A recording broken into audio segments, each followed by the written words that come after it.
ඉතින් ආයුබෝවන් සුබ දවසක් සියලු දෙනාටම SL Soul Story අපේ YouTube නාලිකාව වෙත ඔයාලව සාදරයෙන් පිළිගන්නවා.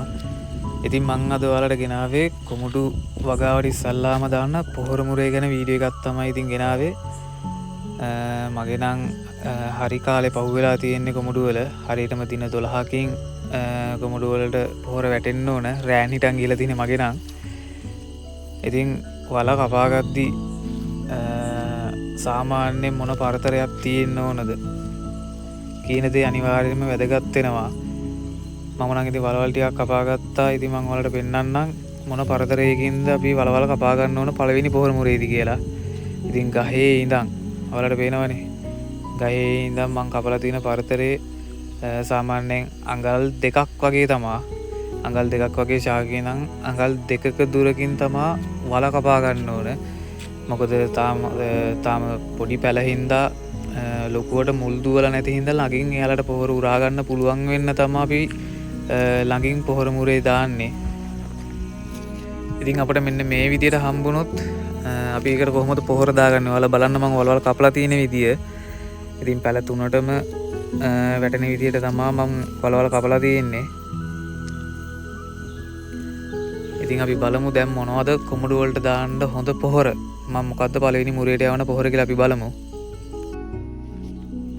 ඉතින් මම මේ පාර පළවෙනි මුරේට යූරියා තමයි ගෙනාවේ. යූරියා විතරක්ම නෙවෙයි ඔයාලට පළවෙනි මුරේට නම් එළවලු පොහොරයක උනත් යවන්න පුළුවන්. ඒත් මම මේ පාර යූරියා තමයි දාන්නේ. ඉතින් මේ යූරියා වලට සාමාන්‍යයෙන් තව එකතු කරගන්න තියෙනවා නම් නිල් කැට හෝ යාරමිලා එකතු කරගන්න තියෙනවා නම් ඉතින් තවත් හොඳයි. මම මේකට එකතු කරගන්නවා කලින් ඔය තිබ්බ පරණ එළවලු ගෙනල්ලා තිබ්බ එළවලු පොහොර එකක් කවලම් කරලා තමයි මම මේ පාර දාන්නේ.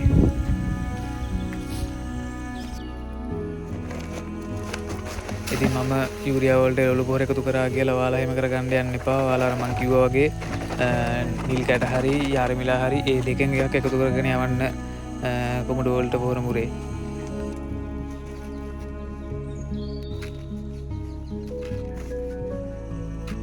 ඉතින් තවත් දෙයක් තමයි අපි යූරියා වලට එකතු කරගන්න නිල් කැට හෝ යාරමිලා අනිවාර්යයෙන්ම යූරියාත් එක්ක හොඳට කවලම් කරගන්න. ඉතින් මේ වගේ කැට තියෙනවා නම් ඒවත් කුඩු කරගන්න.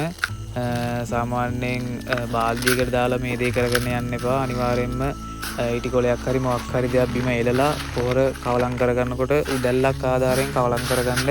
මේ මං කරන විදිහට මම සාමාන්‍යයෙන් පොඩි ප්‍රමාණයක් දාන ඉඳ තමයි මම මේ වලට කරලා පෙන්නන්නේ. නැත්තම් උදැල්ලක් ආධාරයෙන් තමයි ඔය දේ කරගන්න ඕන අපි පොහොර කවලම් කරගන්න එක.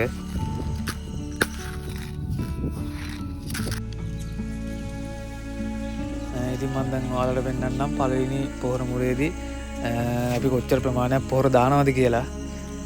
ඉතින් මෙන්න මේ තියෙන මෙන්න මේ වගේ ප්‍රමාණයක්. ඒ කියන්නේ සාමාන්‍යයෙන් ගිනි පෙට්ටි පියනකින් එකක්. ගිනි පෙට්ටි පියනකින් එකක් තමයි කොමුඩු ශාක දෙකකට අපි පළවෙනි පොහොර මුරේදී දාන්නේ. ඉතින් මෙන්න මේ විදිහට ශාක දෙකටම උරා ගන්න පුළුවන් විදිහට තමයි අපි දික් අතර තමයි පොහොර දාන්නේ. ඉතින් ඒ විදිහට දාලා ඔන්න ඔය විදිහට පස් වලින් වහගෙන යන්න. ඉතින් ඒක ලේසි.